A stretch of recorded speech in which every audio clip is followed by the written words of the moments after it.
Gluto ako ng pansit at saka sinigang ngayong gabihan. Medyo late na, 6:36 na. Pero okay lang. Hinihintay ko pa naman yung mga anak ko. Lagyan natin ng konti pang gulay. Ayan. Topping.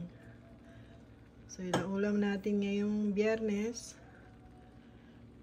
Pansit, canton, at sinigang na buto-buto.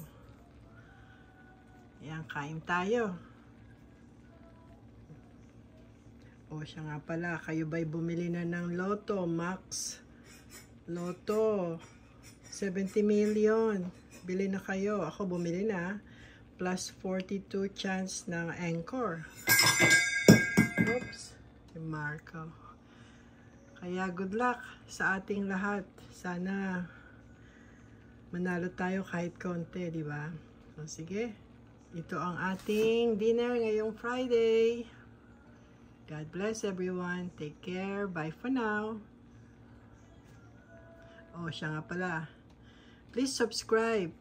Stand tall, Gal. Share and like na rin. Okay? Thank you. Bye.